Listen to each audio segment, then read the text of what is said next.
Coming up on our next installment of America's Hope, we focus on marriage. How important is the family to American life? And we'll hear from the notable best-selling author and top speaker throughout the world, Dr. Willie Jolley. All that and more on our next installment of America's Hope.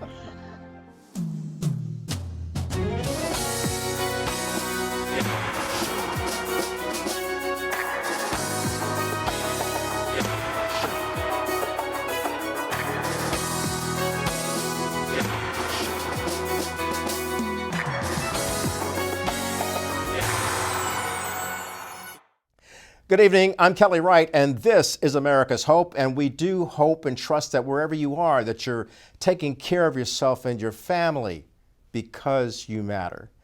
And we do sincerely mean that you matter. You matter to your family matters to America, and thereby to the world. So tonight we're going to focus on the family. We're going to talk about marriage. We're going to hear from a great couple that have been married for a number of years, and we'll listen to their good counsel on having a successful marriage. And then we'll also be listening tonight to Dr. Willie Jolley, one of the top speakers in the world. He will share how he and his wife Dee have been married for 38 years, and through those years, how they've learned to navigate the tricky developments that take place in marriage and still hold the line in faith, hope, and love. And of course, we're always here to give you a good dose of hope because we need it. So let's get started right now. I'm joined by our guest right now who will lead things off because they are actively involved in caring for people and each other through the Marriage Restoration Project. They're out of Baltimore, Maryland. Rabbi Shlomo and Rivka, they join us this hour. Thank you both for joining us. Thank you for having us, Kelly.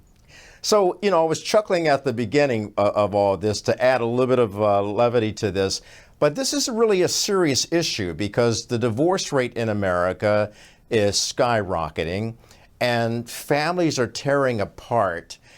And it's usually because of something from the outside worming its way to the inside of that married couple and causing a rift and keeping them divided. How do you help them bridge that divide to hold on to the special marriage arrangement that they have to stay together and pray together and take care of their loved ones and each other? Yeah, no, it is so important because marriage is really the cornerstone of the whole society. When couples break down, when families break down, I mean, I see it all the time. When people coming in talking about their own childhood, how that impacted them as a person, and how that impacted their relationship. So we find that strengthening the relationship is about, it all comes down to commitment. If a couple is committed to marriage and believes in marriage and believes that there's a purpose, a divine purpose to marriage, and that the conflict is not, I would say, a liability, but is an opportunity for growth and healing and to get stronger together. If they have that in the forefront of their mind, then it'll be better able to deal with the outside influences, the challenges that might rock the boat, and to have that internal sense of strength. You said something very key there. It's a divine arrangement. And I think some people, Rivka, are not always aware. Yeah, you get married and you're saying your vows in front of the rabbi or the pastor, whoever is a member of the clergy leading that, and they generally, the member of the clergy will honor God and say that God is part of the marriage. But then after you're married, that kind of goes out the window. That's not always a good thing to do. Yeah, I mean, I can speak for myself. I had no idea what I was getting into, despite, being in love and having the best of intentions to make my marriage great and also honor God in our relationship. And when the going got tough, that sort of did go out the window, at least for us, which is what started us on our journey. And I think it's so beautiful that you're working hard to help couples realize this. And like Shlomo said, marriage is a kind of like a microcosm of our relationship with God. And when we can keep the space between us clean and honorable and respectful, we're really emulating the divine as well. Bringing Wow. God into the relationship. Yeah, that's really good. I think many of us need to be reminded about that. But when you hit those rocky patches, those tough situations, as you were just alluding to, a lot of times you're not thinking about God, you're not thinking about prayer, you're thinking about how do I get back at this husband of mine or this wife of mine who has broken my heart, made me angry beyond measure. How do I deal with that type of anger so that I still address what I'm going through, but hold on to having likability and love for my spouse? So part of it, I think, is when we get to those places, when we're feeling unsafe, when we're feeling hurt, and go into survival mode, which is really going into ego, which is kind of not making space for God. If we can get ourselves calm and reconnect to a higher purpose, to reconnect to our soul, instead of the body just wants to protect themselves. And that's where the body goes right to that knee-jerk reaction. I'm angry, I'm not safe, what's going to happen? When we can reconnect to our soul, we can reconnect to God, then we can use our higher powers of thinking to be able to really make sense of what's going on and to realize that this is an opportunity for growth. This is a challenge that I need to overcome for me personally and for our relationship as a collective. Yeah, Rivka, I see you nodding in agreement. Yeah. Explain, elaborate, please. Yes, I mean, in our story, for instance, we first found somebody that could help us learn a new way of communicating in a way that was emotionally safe. So taking out reactivity, taking out the shame, the blame, the yelling and screaming, and learning how to talk in a way that's emotionally safe so that one person can share and the other person can understand deeply. And learning how to do that, we don't get married with any tools. So we get into these relationships and it's kind of like no one told us, kind of like being a parent. No one told us what we're supposed to do. So we were blessed to learn new ways of communicating that are relationally safe. And then, like Shlomo described, once there is safe communication, the brain can calm down and we can access those higher levels of thinking. Wow, And that's key. So it's taming that ego and allowing yourself to be a channel for divine wisdom and understanding. Wow, I like the way you put that, taming that ego. And of course, egos, the EGO stands for edging God out. Once you've edged God out of your life, there's some problems you could have. You may not acknowledge it, but long term, you will begin to acknowledge it when you feel the pain of all of that. But you guys never argue. Right. That's never happened. You never yelled and screamed at each other. Lights up here. Yeah, just getting ready for the TV segment brought out a little insecurity. But the good news is that thankfully, over the years, we've used the tools. We know we have them at our disposal. And then when the going gets rough, we can really refer to them again, bring them back, get ourselves centered and calm again. And like Shlomo said, we're committed. So we're committed to making it work no matter what. Sometimes that's the hardest part for people is, maybe they feel like, I have an apartment on the side I could go to if this relationship doesn't work out. Sometimes just having that one foot out the door it's a recipe for disaster because the commitment really isn't there. So we've seen couples with the largest breaches of trust be able to heal because they're committed versus couples with little bickering here and there, but because they have one foot out the door, it's really hard for them to restore. Yeah, Rivka, you lead to something. It could be one foot out the door because you have an apartment, or it could be one foot out the door because you have someone on the side. Right. And then you have to face that issue and deal with it as well. It's one of the many things that causes a breakdown in any marriage, and that is the loss of infidelity. And certainly we've heard about it in public, and we know that it happens. It is a fact of life. How do you help couples who have lost that kind of fidelity in their marriage learn to forgive, deal with it, overcome it, and then I've seen it happen in marriages where it comes to a remarkable place where it's beauty from ashes? Sure. Yeah, so we find that a lot of times, as you said, in these cases, that it's an opportunity to make your relationship better than it ever was, because people don't wake up one morning and decide, oh, I think it's a good idea to be unfaithful. It's a process. It's a kind of decay in the relationship. It's a breakdown over time, and it doesn't excuse it at all. There's no excuse for the person who did it. They have to take full responsibility. Yeah.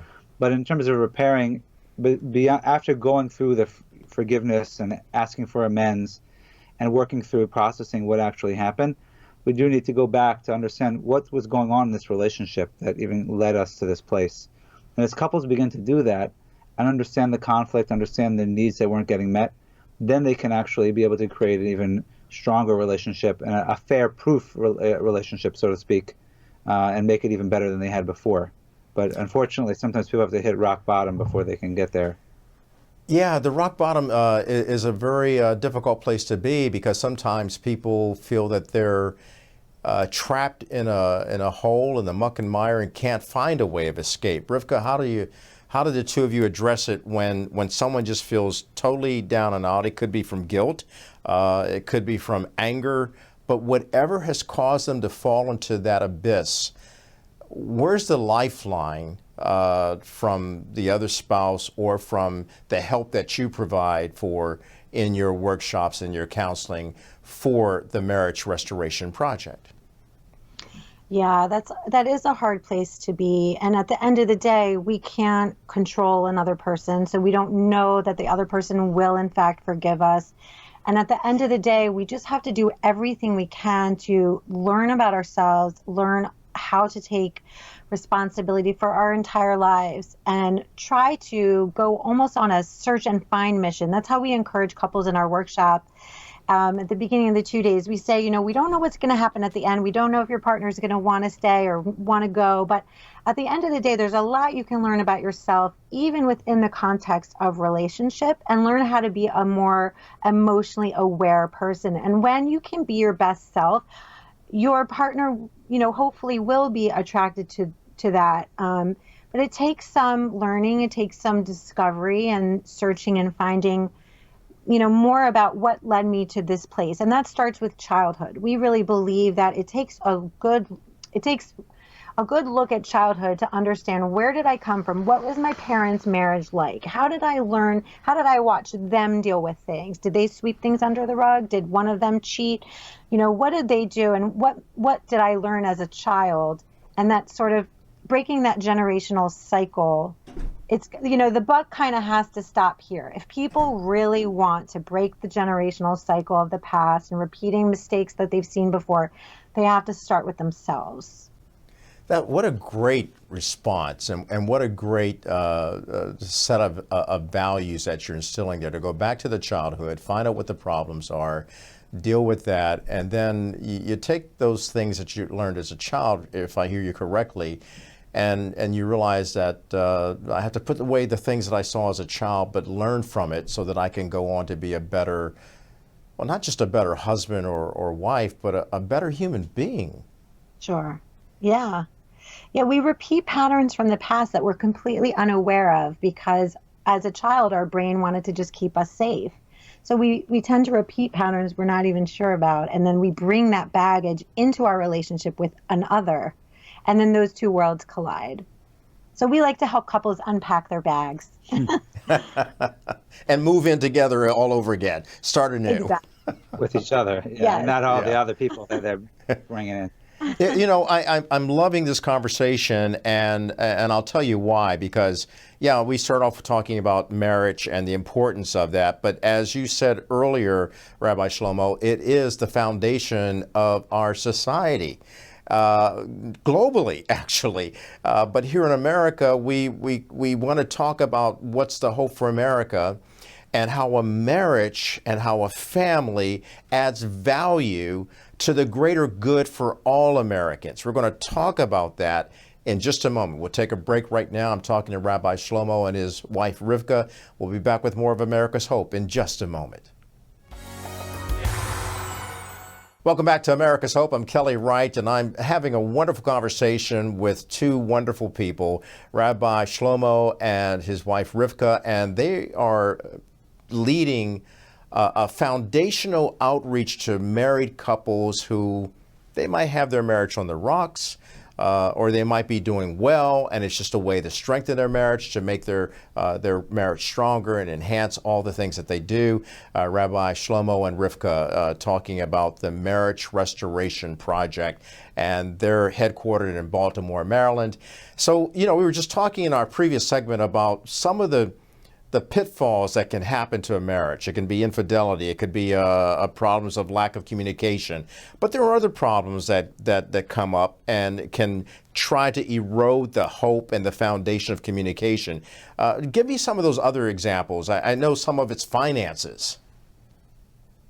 Yeah, financial stress, parenting, stress with children can be a big one. In-law issues, that can be huge, destroy lots of relationships. But regardless of what it is, it all comes down to having a strong unit where there's, as Rivka mentioned before, emotional safety, where the couple feels safe with each other, where they can be able to communicate with each other and be able to deal with the challenges. So it's more about the foundation of the relationship as opposed to any of the symptoms that present themselves, because there's always issues that come up and we have no control over them. Even the last few years with the whole COVID, that was a big stressor on a lot of couples, a lot of families. So we don't know what we're up against, but if we can be strong, we can weather the storm together. I'm glad you talked about COVID, because during the pandemic, a lot of couples who had been estranged, maybe living in the same house but not knowing each other, they had to come to a point of knowing each other.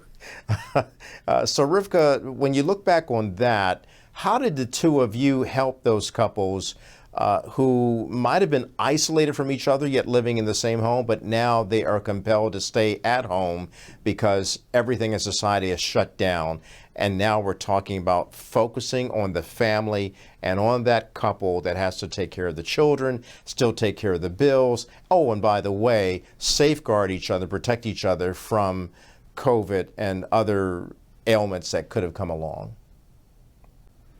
Yeah, I mean, in some ways, it actually, for some couples, it brought them closer together because it forced them to have to deal with each other. Other couples, it exacerbated the tension. Like I remember in the beginning, like there was fights about, if someone went to the store, if they used a Clorox wipe to wipe down the boxes that came in, that were delivered, all these things become so it's all about having that connection. So the people who had a challenge with the connection, we were there to help them be able to communicate better, help them be able to work through these issues, and to see that the issues of COVID were a symptom of a greater breakdown in the relationship. And so it's kind of a blessing in disguise in those situations to be able to get them to the table to actually do the work they need to strengthen their relationship. Rivka and Rabbi Shlomo, I have a habit of telling people that the greatness of America is found not in our government, but it's found in the homes of its people. And if home is where the heart is, then what's in your heart? We're healing the world one couple at a time, and that when you can heal, you impact everyone around you for generations. And it's just unbelievable, because we see, as I mentioned before, we see in the challenges that the couple's having that it goes back to their parents, which goes back to their parents. So as Rivka said, if we can stop it here, we can make a huge ripple effect. If we don't deal with it, I always tell couples, whether you're staying together or not, if you have children, you need to be able to work on it together, because it's going to impact your kids, and then they're going to grow up and they're going to be wounded, and they're going to have to deal with those problems with their relationship. And it's just, we all are interconnected, and everything that we do impacts others. Yeah, and I think sometimes people think we're so separate from others. My neighbor voted for this person, and my coworker, doesn't agree with me about masks. And it seems like we're so divided, but really, as human beings, we're really not. We're really much more connected than we think. It's sort of an illusion, maybe the media or, society likes us to think we're separate, but really we have so much more in common than we think. We'll have couples from all over the world attend our workshops. They'll look different. One will look, very, very religious. Another couple will not. And they all have similar feelings about everything. We're all connected as humans. I think the bottom line is that we all want safe connection. We want connection. We want connection with our spouse. We want connection with each other, connection with God. And if we can feel connected with our spouse, then we can be connected with our children. We can have the life that we want, and we can weather the storm of that's going on outside of us. Well, this is all about hope. It's all about love. I hope that you will continue to help other couples prosper. Love what you're doing. Love the two of you. Thank you for joining us. Do not be a stranger. Come on back and advise all of us about how we can be better reconnected to each other and effectively communicate with each other and keep lifting each other in hope. Rabbi Shlomo and Rivka, thank you for being on America's Hope. Thank you, Kelly. Thank you, Kelly. We'll be back with more after this. Well, welcome back to America's Hope. I'm joined now by, well, first, before I introduce him, let me explain something to you who are watching. If you're feeling a little despair, and I don't know how you can feel despair after hearing Rabbi Shlomo and Rivka talk about how marriage is important to the fabric of life, and marriages that are successful can build a great nation. The gentleman I'm going to introduce to you is a faithful husband to one woman, and they have never argued in 30 years. And I'll explain, or he'll explain, how that happened. But the man that I'm about to introduce you to is one of the top speakers in the world. How many of you want to win? You got to have a vision for your future. Scripture says without a vision, a people perish. But with a vision, a people will flourish. You've got to have a vision. And you're going to have setbacks, but stay focused on the vision. I would suggest when you get to do what you do, we should never see it as work. We should see it as service. Dr. Willie Jolley continues to make history, becoming the first African-American man to win the Cavett Award within the NSA. That's the National Speakers Association. Now, he previously made history as the first African-American to be president of the Washington, D.C. chapter of NSA, then the first African-American to be elected to the National Board of NSA, and finally, the first African-American to chair the Speaker Hall of Fame Leadership Committee. In attendance for the event was none other than the iconic speaker, Les Brown, who said, "When I heard Willie's name called, I was so overwhelmed that I cried. I was in tears because of the fact that he is someone who truly deserves this award." I know Willie Jolley personally, and it's good to welcome you, my friend, to America's Hope. Well, it's a privilege and a pleasure, a treat and a treasure, and a joy beyond measure for me to be on with my dear friend and someone I have such great admiration and respect, Kelly Wright. Honored to be with you, my friend. It's an honor to have you. Look, I talked about this in the introduction about the power of hope as well as marriage. Marriage is such a fundamental, important component of American life. And yet we see high divorce rates, we see domestic violence, and yet the family is what makes America great, because what happens in our nation really has to start at home, doesn't it? Absolutely. You know, when God made the world or created the world, he started with the family. He started with the family first. He started with the family before he started the church. And so the family is the foundational relationship in human existence. And that is why we want to encourage people, inspire people, uplift people, and empower them to work through, and it is work, to work through the process of developing a great marriage. As you said, my wife and I have been married for 38 years. We actually haven't had an argument in 36 of those years. Now, the first couple of years were like World War III. But we learned some wise principles from some wise mentors. I tell people in my speeches, there are two ways to get to any goal in life: mentors or mistakes. Now, if you don't give up, both will eventually get you there. One just gets you there quicker with less headaches and heartaches. And so we recommend you get mentors. And so when we were struggling in our first couple of years, we got some marriage mentors who gave us wise principles on how to go from arguing to being in love and loving.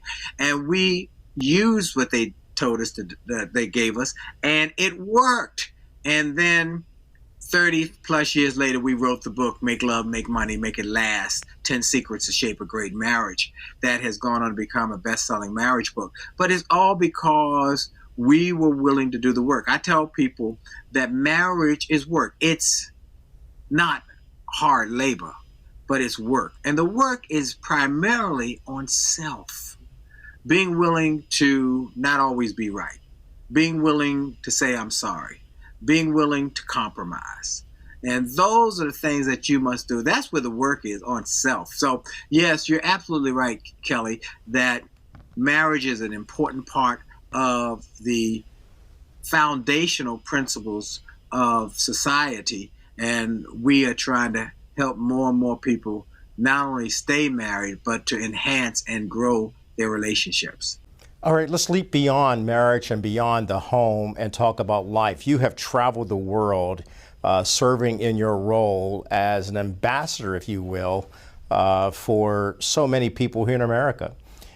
When you travel and people are asking you what's happening to America, are they asking that because of the political divisions that they see and the racial divisions that they see, and yet also because of the faith and the hope and the love that they have for America? You know, it's a little bit of both. Thank you for asking that question. People do ask about what's going on with you folks in America. Why are you doing the things you're doing? What's with all the guns and killing and shooting? What's with all the animus? What's with all of this? And you're absolutely right. Now, part of it is because they are concerned because they are part of the global society, and America is a big part of it. And as America goes, well, that's how most of the world goes. When America gets a sniffle, the world gets a cold. Well, that is part of it, but also because they're looking to America as a model. And so what we must realize is that we're not just existing for ourselves, but we are existing as a model. God has blessed America.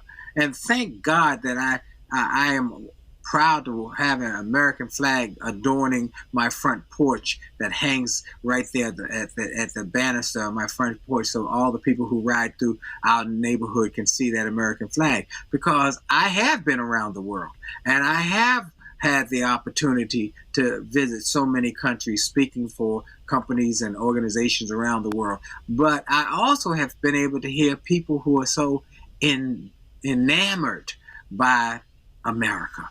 That is why people are willing to risk their lives to come here by boat. So I had one guy who got in the wheel well of a truck, an 18-wheeler, and hung on to get here.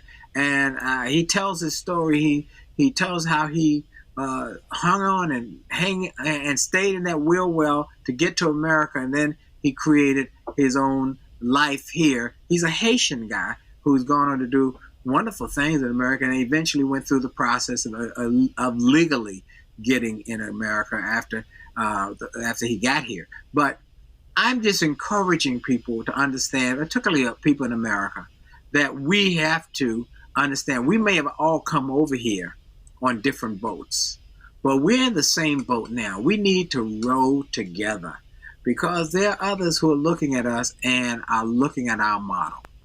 Mm. Yeah, you know, Willie, you bring that up, and what an incredible story about the Haitian immigrant who was able to make it here and risking his life. So many people do that, as you've rightly pointed out. But you said that other nations are looking at us and trying to follow our model, but there are also nations looking at us and trying to disrupt and distract our model of being that beacon of hope. You know, most notably China and Russia. To our adversaries, what do you say? I say America is not going away. Okay, that's the bottom line. We have fought through all other kinds of problems over the years. We're not going away. Now, America is not perfect, but it's still the greatest country the world has ever seen. And so we are going to work through this. We're not going to bow down. We're not going to retract. We're not going to give up. So they need to get over that thought, because when push comes to shove, Americans will see, as in 9/11, how people came together. And so we're going to realize, they're going to realize that we're not going to fall apart even through the tough times. Yeah, and there have been tough times, and certainly there are tough times, as you just talked about at the start of this. There are tough times that people experience in marriage, and the reason why I like going back to that is because the nucleus of the American family. I always like to say that the greatness of a nation begins in the homes of its people, and if home is where the heart is, what's in your heart? So we have to. I guess I'm conferring with you, we have to actually teach our children and our children's children to actually have a heart of hope and faith and love and trust in God that we can become a more perfect union. But as you stated, it starts with the individual. We got to be excited about it. I tell people when I speak to them, I am pro-God, I'm pro-family, and I'm pro-America. So if that's going to bother you, you're probably not going to like me. I'm pro-God. Well, I like you. I love you. All right. And so I'm pro-God. I make no qualms about the fact I'm a man of faith, and I give God the glory. And I will tell you, when I got that Cavett Award, Kelly, which is the highest award in the speaking industry, and I got the award, and I walked on stage, and the first words out of my mouth was first giving honor to my friend, my father, my mentor, my master, my rock, my redeemer, my light, my Lord. His name is Jesus. And I want to make sure that I give him glory first. I made that the first words out of my mouth. And so first, I'm pro-God. Then I'm pro-family. My wife and I just did a TED Talk that's based on our marriage book on how to never, ever argue again in marriage. And we did it because what you've already said, we've seen that 50% of marriages in America break up. That includes Christian marriages. And so what we want to do is to try and strengthen those relationships, because it's usually something small that is not dealt with that becomes bigger over time. So we did this TED Talk on the 4 principles we found to keep us from arguing. Now that means that we are never arguing, but that doesn't mean we always agree. We don't always agree, but we have systems that keep us from arguing. I encourage people to go to jollymarriage.com, see the TED Talk. Go see it. And when you go there, you get a free chapter from our marriage book. And we give away the biggest chapter, which is about communication, because we found that marriages break up for one of 3 reasons: sex, money, and communications. And of the 3, the biggest is communications, because if you communicate well, you have a better love life. If you communicate well, you have a better money management life. So we want to help people to communicate more effectively. And so that's why we give away the biggest chapter. So the TED Talk talks about the 4 steps or the 4 principles that we've learned to keep you from arguing. So go watch it at jollymarriage.com and then get the free chapter. And then you'll see that the marriage can be healed. We've had people who have reached out to us and said, we were on our way to divorce, or we had actually filed for divorce, and we got the book. We got 2 copies of the book, as y'all recommend, and we both read it, and it changed everything.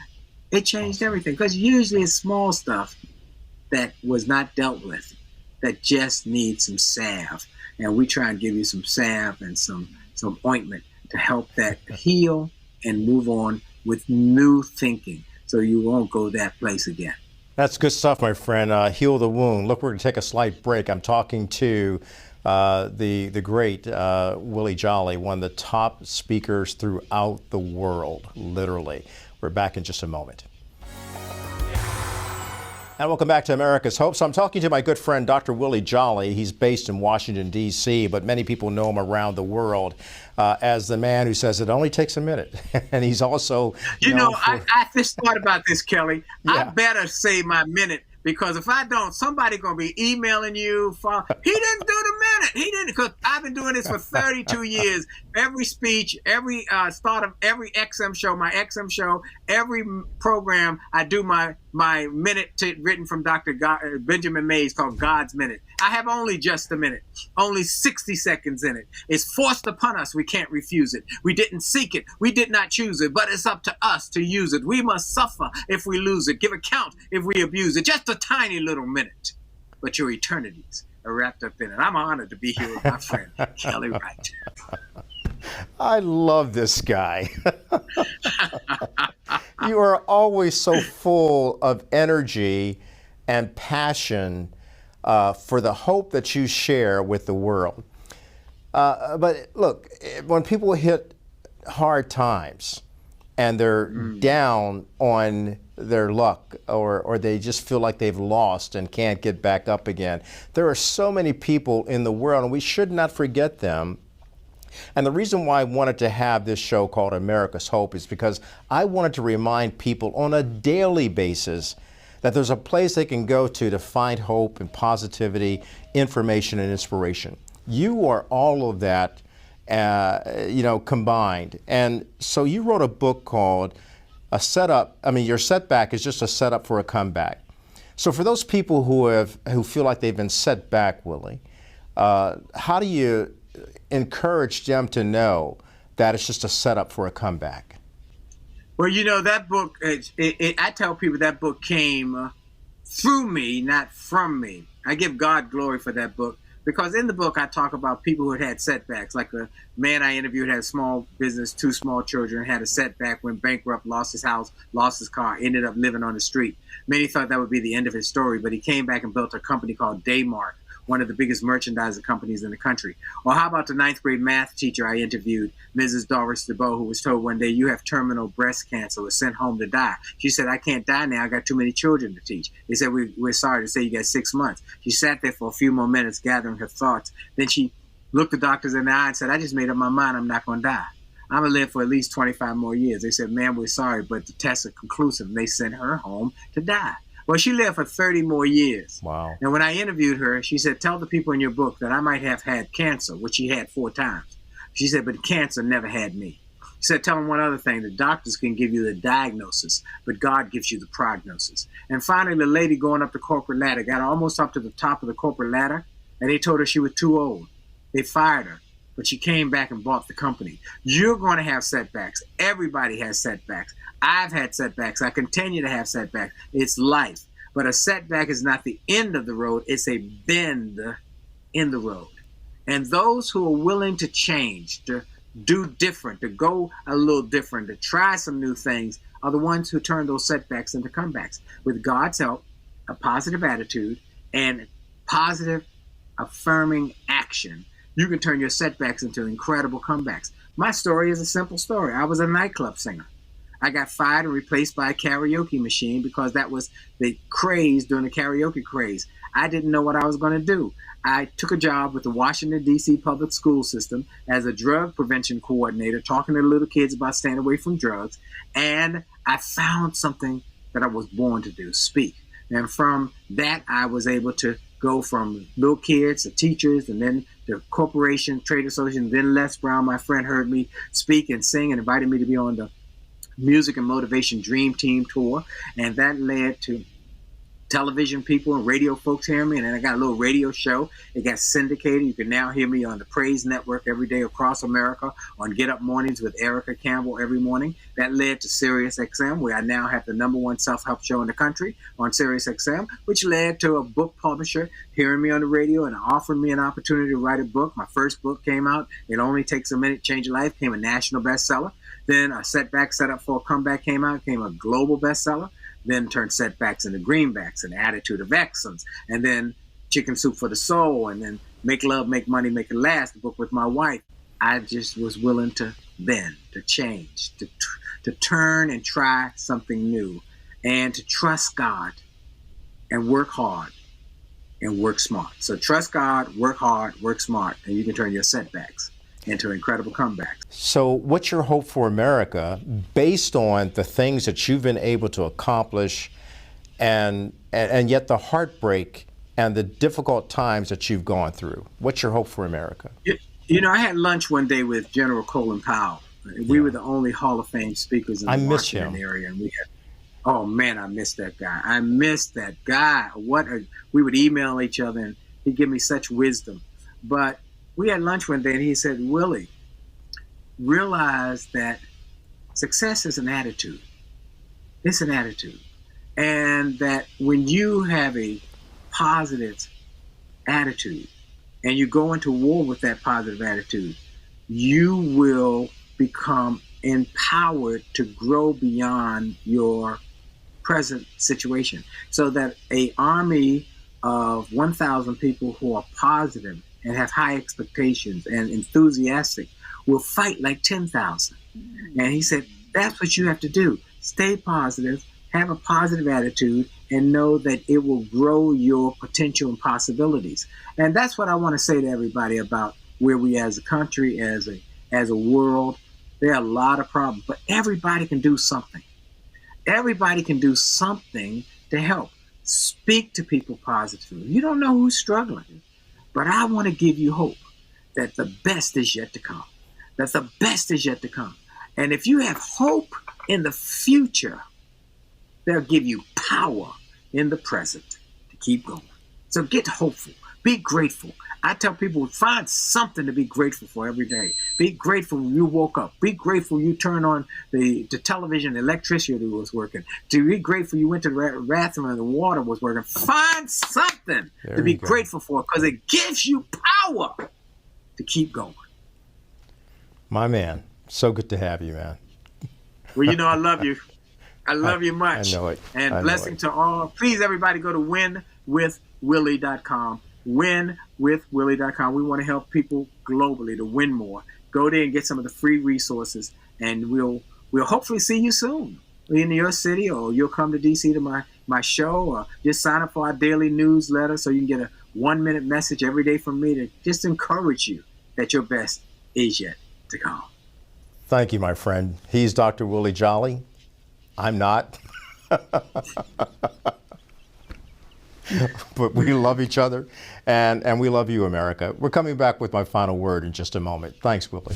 And welcome back to America's Hope. My final word for tonight is the best is yet to come. We heard Dr. Willie Jolley talk about that. We also heard from Rabbi Shlomo and his wife Rivka talking about the essence of married life in America, the family.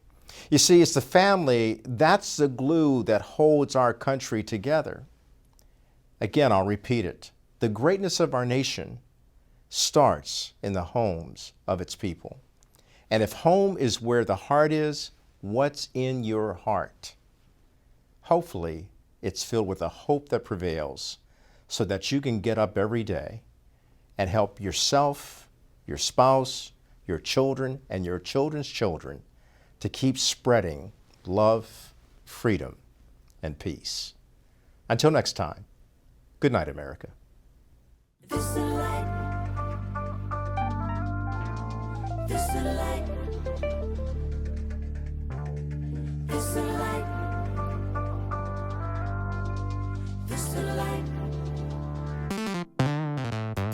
This is the light. This is the light.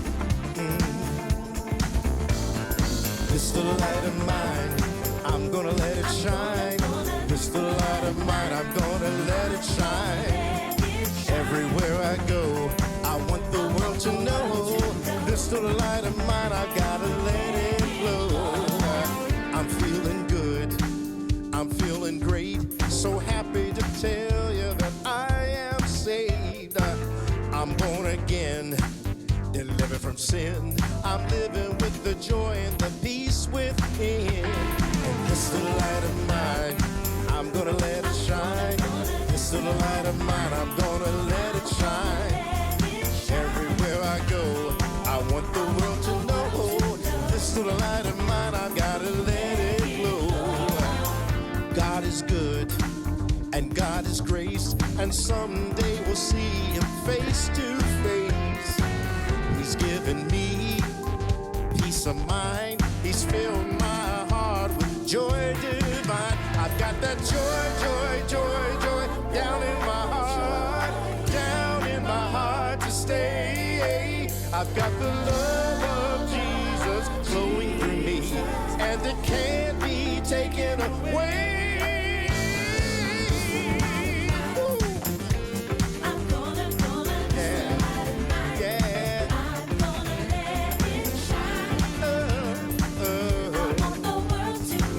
Yeah.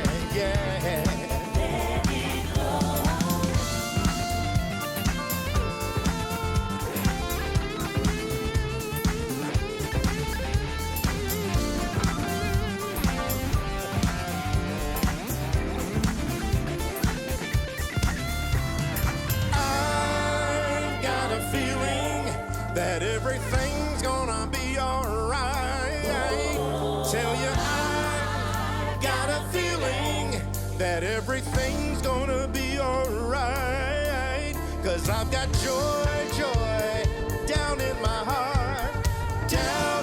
heart to stay. I've got the love of Jesus flowing through me, and it can't be taken away.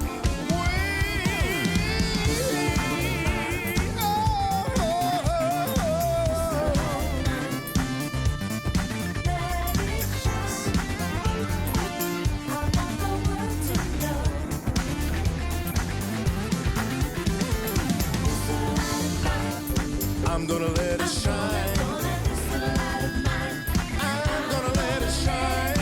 Everywhere I go, I want the world to know this little light of mine. I've gotta let it glow.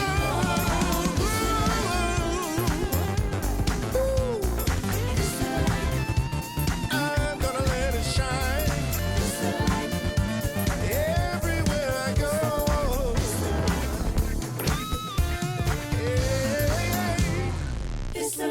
Your America and my America. United